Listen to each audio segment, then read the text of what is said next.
Good evening friends, this is Rahul. Welcome to my YouTube channel Vats YouTube channel में आपका हार्दिक स्वागत है। तो अभी हम मध्यकालीन भारत का इतिहास पढ़ रहे हैं, जिसमें अभी टॉपिक चल रहा है विजयनगर साम्राज्य। विजयनगर साम्राज्य में हम 2 वीडियोज़ अपलोड कर चुके हैं, जिसमें हम पढ़ चुके हैं विजयनगर साम्राज्य बनने के पीछे बैकग्राउंड में क्या क्या घटनाएं थी, विजयनगर साम्राज्य कैसे बना और विजयनगर साम्राज्य में कौन कौन से वंश आए और विजयनगर साम्राज्य के कुछ मेन फैक्ट्स जाने थे हमने। तो उसी के आगे आज हम स्टार्ट कर रहे हैं। तो विजयनगर साम्राज्य के कुछ फैक्ट्स जो थे वो 2-3 फैक्ट बच गए हैं, 2-4 फैक्ट उसी को आज देखेंगे। तो चलिए स्टार्ट करते हैं।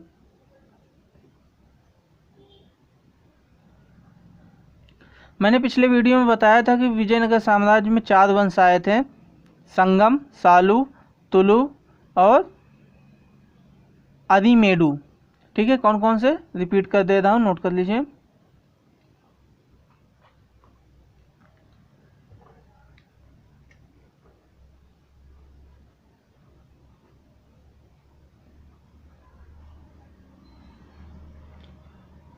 पहला है संगम वंश,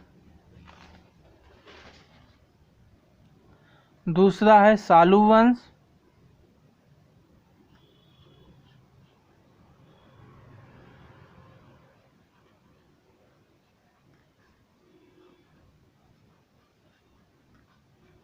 तीसरा है तालु या तुलु वंश,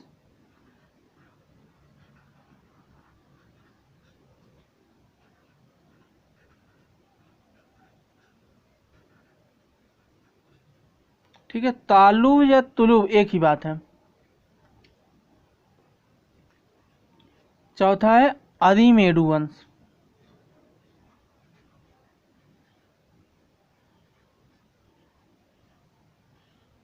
ठीक है, संगम वंश, सालू वंश, तालु वंश और अरिमेडु वंश।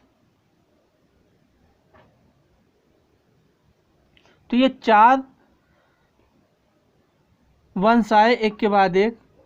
तो इन 4 वंशों में अगर हम बात करें कि सबसे अधिक समय तक शासन में या सत्ता में रहने वाला वंश कौन सा था, तो आपका आंसर हो जाएगा संगम वंश।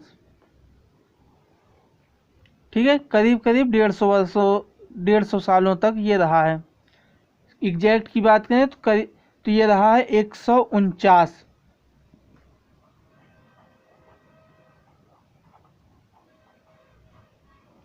संगम वंश रहा है 149 वर्षों तक सत्ता में। और सबसे कम की बात करें तो सबसे कम समय तक था सालू वंश। ये था सिर्फ 20 सालों के लिए, 20 वर्षों के लिए सत्ता में रहा।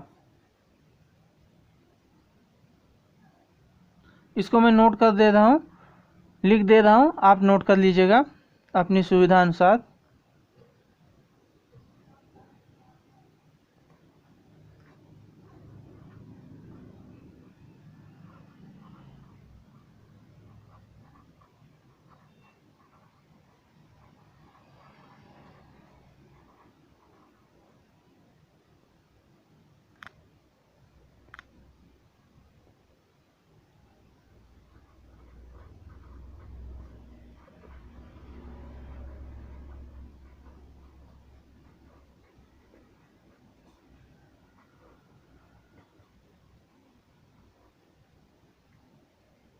ठीक है, सबसे अधिक समय तक सत्ता में रहने वाला वंश, आंसर आपको पता चल चुका है, संगम वंश।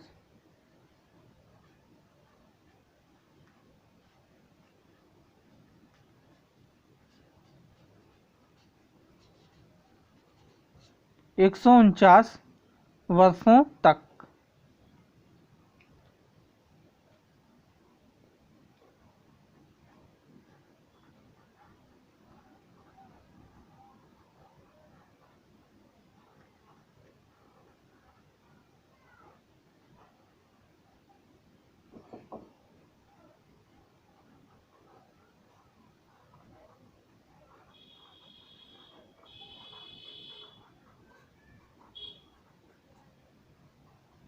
सबसे कम समय तक सत्ता में रहने वाला वंश, तो आंसर होगा सालू वंश।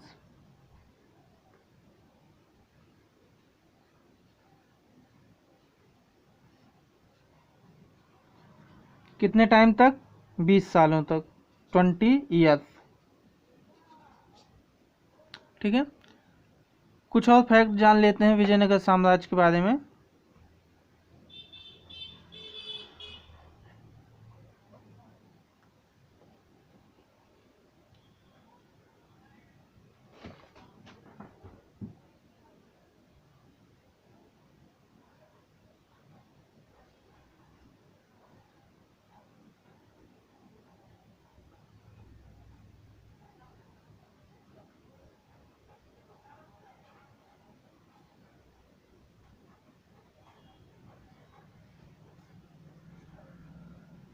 विजयनगर साम्राज्य का राजकीय सिक्का बात की जाए तो ये क्या था? ये था वराह सिक्का।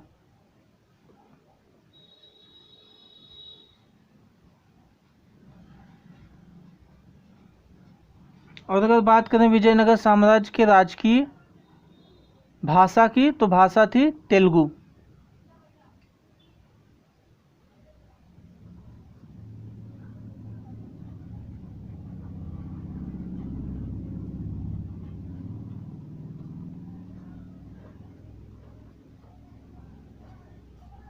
ठीक है, मैं यहाँ पूरा नहीं लिख रहा हूँ विजयनगर साम्राज्य का, तो यही चीज़ है विजयनगर साम्राज्य का राजकीय भाषा। ठीक है, विजयनगर साम्राज्य की राजकीय भाषा, यहाँ यही दोनों शब्द रहेंगे। आंसर होगा तेलुगु। क्लियर है? नोट्स बना लीजिए इसका। अब आगे चलते हैं।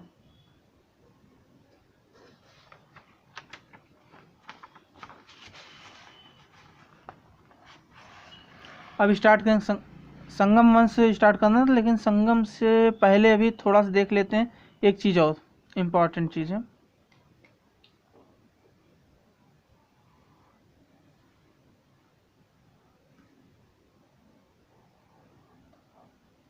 ये है भारत का दक्षिणी हिस्सा।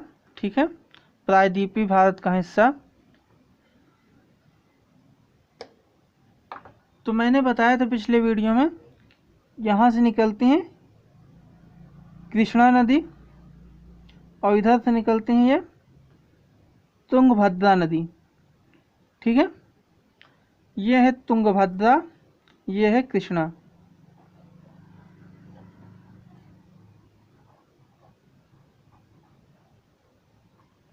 तुंगभद्रा लिखा है मैंने। ठीक है,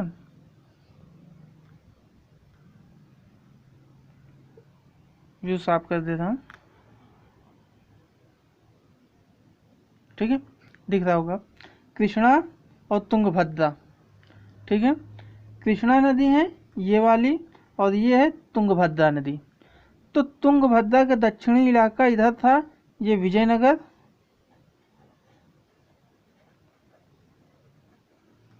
और कृष्णा का जो इधर उत्तरी साइड में था आपका बहमनी राज्य।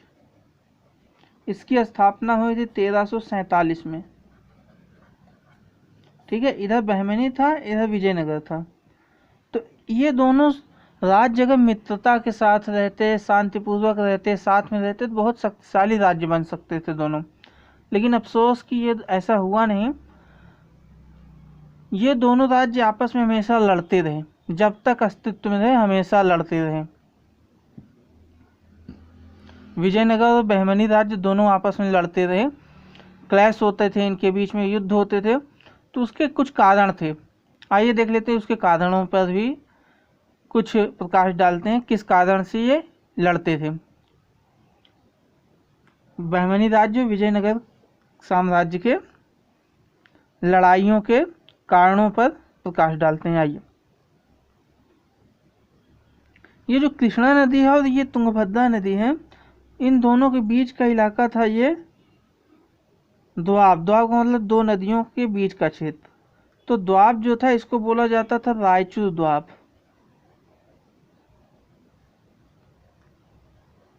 द्वाब या फिर दो आब ऐसे भी लिख सकते हैं, दो आब।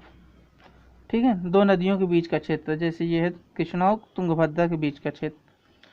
तो ये जो इलाका था ये हीरे और लोहे की खानों के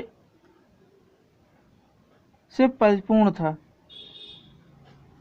हीरे और लोहे की खानें बहुत ज़्यादा थी, और इसके अलावा इस इलाके में उपजाऊपन बहुत ज़्यादा था।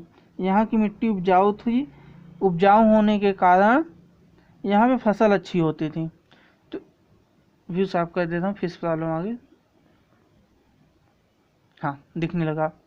देखिए, ये जो रायचूर द्वीप है, इसी के लिए होता था क्लैश। क्यों?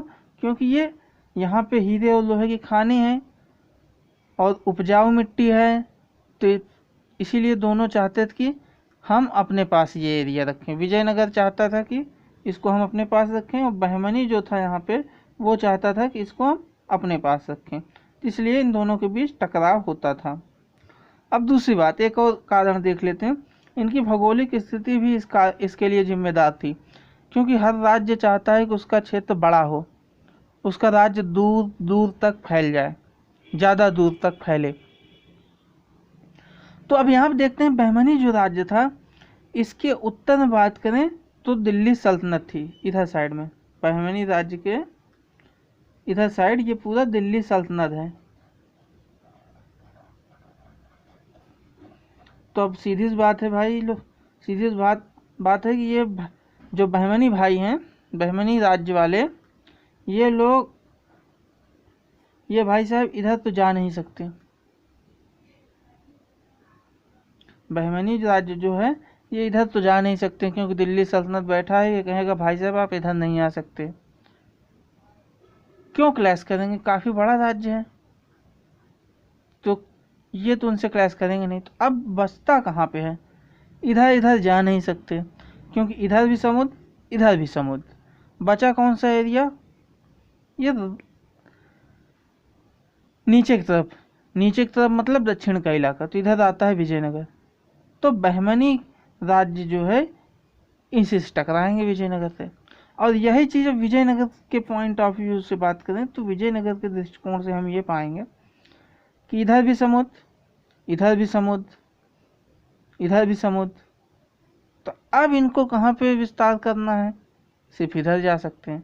विजयनगर उत्तर में जा सकता है, बहमनी दक्षिण में आ सकता है। बस यही दो तरीके से, एक दो क्या मतलब दोनों को मिला के दो, बाकी एक की बात करें तो एक ही तरीके से, मतलब विजयनगर उत्तर की तरफ जा सकता है, बहमनी दक्षिण की तरफ आ सकता है। तो इस वजह से भी इन दोनों के बीच में क्लैश होते थे, युद्ध होते थे, लड़ाइयाँ होती थी। आई होप कि आप लोगों को समझ में आ गया होगा। दो कारण है, एक तो रायचूर द्वीप, और दूसरा है ये इधर नहीं आ सकते और ये उधर नहीं जा सकते। बहमनी भाई साहब जो हैं, बहमनी साम्राज्य वाले, ये उत्तर में नहीं जा सकते। विजयनगर साम्राज्य भाई जो ये भाई साहब हैं, विजयनगर भाई साहब, ये दक्षिण में नहीं जा सकते, समुद्र है। तो इसलिए लड़ाइयाँ होती थी। क्लियर है? आगे चलते हैं। अब स्टार्ट करते हैं संगम वंश।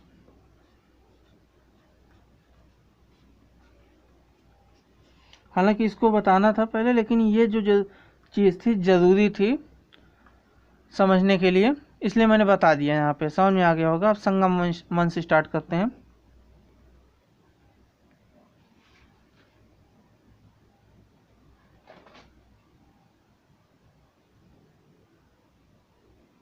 अब संगम वंश का नाम संगम क्यों पड़ा? क्योंकि हरिहर और बुक्का इसके संस्थापक थे, और ये इनके जो पिताजी थे, जो इनके फादर थे, उनका नाम था संगम। तो इस वजह से संगम वंश का नाम पड़ गया संगम। रखने वाले कौन थे? यही दोनों भाई। संगम के नाम पे वंश का नाम रख दिए संगम वंश। संस्थापक की बात करें तो यही दोनों भाई हैं संगम वंश के संस्थापक। प्रथम शासक की बात करें तो यही हरिहर है, संगम वंश का प्रथम शासक, या फिर इसी को हरिहर फर्स्ट या हरिहर प्रथम भी कहा जाता था। इसको बुक्का को बुक्का राय या राय बुक्का भी बोला जाता है। ठीक है। अब संगम वंश के शासकों के बारे में देख लेते हैं, कौन कौन से शासक आए थे एक के बाद एक। इसको देख लेते हैं, नोट करिएगा आप लोग।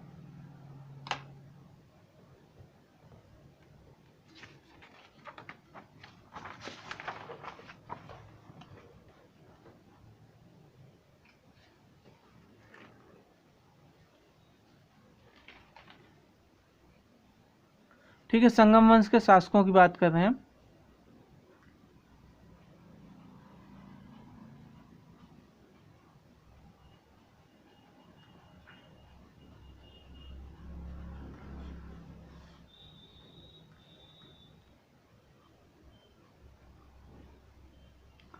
व्यू थोड़ा ख़राब होता है, फिर सही कर दे रहा हूँ।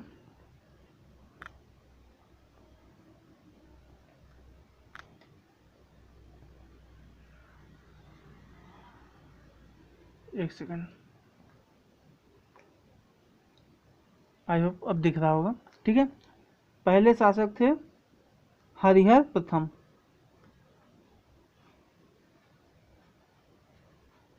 इनकी टाइमिंग थी 1336 से लेकर 1356। ईस्वी सन यहाँ पे जितने भी लिखूंगा ईस्वी सन रहेगा, ईस्वी यानी कि एडी। ठीक है, इसको ध्यान रखिएगा, ईस्वी सन है।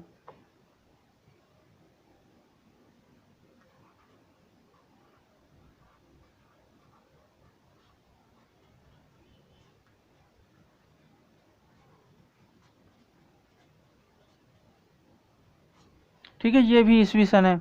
1356 से 1377 तक बुक्का फर्स्ट, यानी कि राय बुक्का या बुक्का राय, जो हरिहर बुक्का दो भाई थे जिन्होंने संस्थापना किया था, वो उसी वाला बुक्का है ये। ठीक है, बुक्का फर्स्ट। इसके बाद आएंगे हरिहर द्वितीय।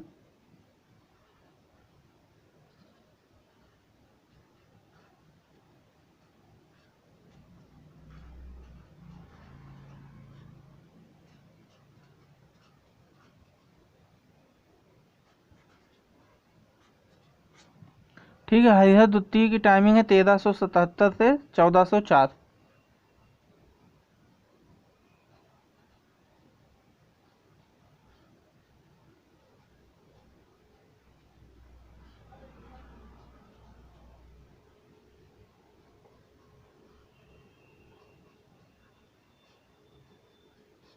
ठीक है, उसके बाद है विरूपाक्ष राय, या फिर इन्हीं को बोला जाता है सॉरी विरूपाक्ष फर्स्ट। ठीक है, विरूपाक्ष राय या फिर विरूपाक्ष फर्स्ट। ठीक है, तो इनकी टाइमिंग है विरूपाक्ष राय की,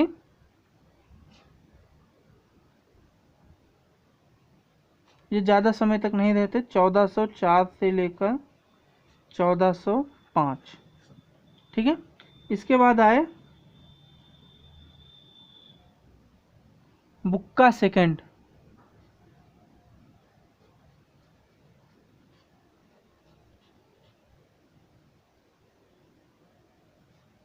ये भी ज़्यादा समय तक नहीं रहे, 1405 से 1406। ठीक है, ये थोड़ा तिरछा हो गया है, आप लोग जब अपनी कॉपी में या नोट्स में जहाँ भी लिखिएगा सही लिखिएगा। हरिहर प्रथम 1336 से 1356, बुक्का फर्स्ट 1356 से 1377, हरिहर द्वितीय 1377 से 1404, विरूपाक्ष राय 1404 से 1405, बुक्का सेकंड 1405 से 1406। ये जो तिरछा होता चला गया है, ये जो है यहाँ पे देखेंगे तो ये इसके सामने आता चला जा रहा है, दिख रहा है, जबकि ऐसा नहीं। मैंने कर देता हूँ लाइनिंग जिससे आपको समझ में आ जाए। ठीक है, ये तिरछा हो गया है लिखने में, आप लोग सही से लिखिएगा। ठीक है, जो भी नाम है उसी जस्ट सामने वाला सन उसकी टाइमिंग है।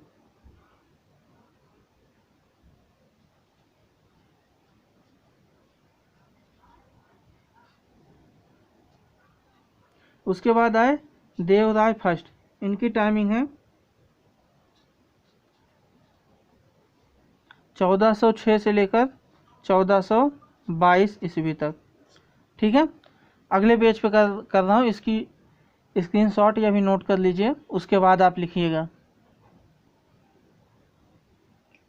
ठीक है, आगे चलते हैं देवराय फर्स्ट के बाद अगले पेज पर।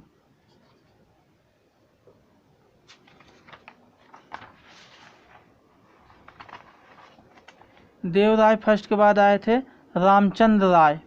ये ज़्यादा समय के लिए नहीं थे, थोड़े समय के लिए थे, रामचंद्र राय।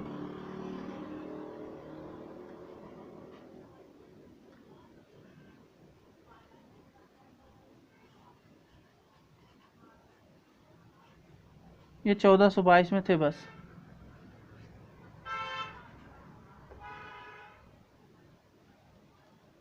इसके बाद आए देवराय द्वितीय।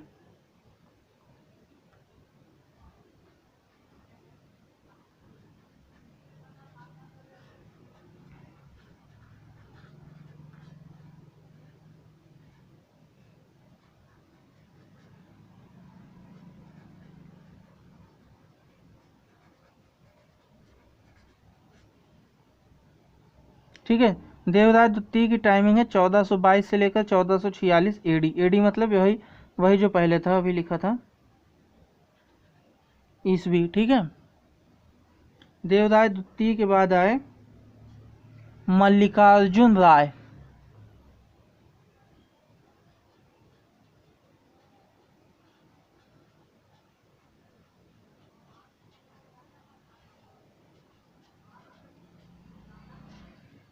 इनकी टाइमिंग थी 1446 से 1465। मल्लिकार्जुन राय के बाद आए विरूपाक्ष द्वितीय, विरूपाक्ष राय सेकेंड या फिर विरूपाक्ष सेकेंड। इनकी टाइमिंग लिमिट है 1465 से 1485। और लास्ट में आते हैं प्रौढ़ राय। ठीक है,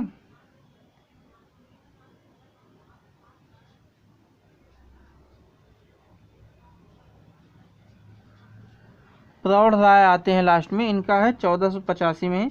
ये ज़्यादा समय के लिए नहीं, तो बहुत शार्ट टाइमिंग के लिए थे, ये बहुत छोटे समय के लिए। इस पे आप ध्यान दीजिएगा, इन दोनों पे। क्यों? क्योंकि यहाँ पे दिख रहा होगा अंतिम शासक प्रौढ़ राय। ठीक है, लेकिन ये बहुत छोटे टाइम के लिए था कि इसको नेग्लेक्ट कर दिया जाता है। अंतिम शासक इसी को मान लिया जाता है, विरूपाक्ष सेकंड को। तो एग्जाम में अगर आता है तो आपको यही आंसर लगाना होगा। लेकिन अगर ध्यान रखिए, अगर ये दोनों आ गया तो मतलब कि जो पेपर बनाने वाला है उसने इसको मान लिया है, तभी ये दोनों साथ में दिया है। ठीक है, तब इसको आपको लगाना होगा टिक में। ठीक है, ये आपको आंसर करना होगा। लेकिन अगर नॉर्मली ये आता है तो यही रहेगा। ठीक है, इसके बिना। और अधिकतर इतिहासकार और अधिकतर बुक्स भी इसी को लास्ट शासक मानते हैं संगम वंश का। क्लियर है? आगे चलते हैं।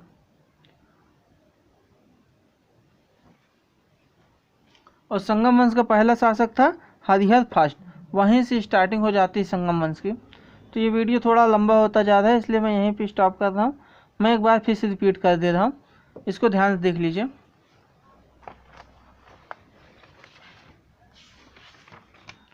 रिवीजन कर रहा हूँ, तेजी में आप लोग कर लीजिएगा। 4 वंश थे, संगम, सालू, तुलु या तालु और अरिमेडु। सबसे अधिक समय तक रहने वाला संगम वंश 149 साल। सबसे कम समय तक 20 साल सालू वंश। विजयनगर साम्राज्य का सिक्का, राजकीय सिक्का वराह सिक्का।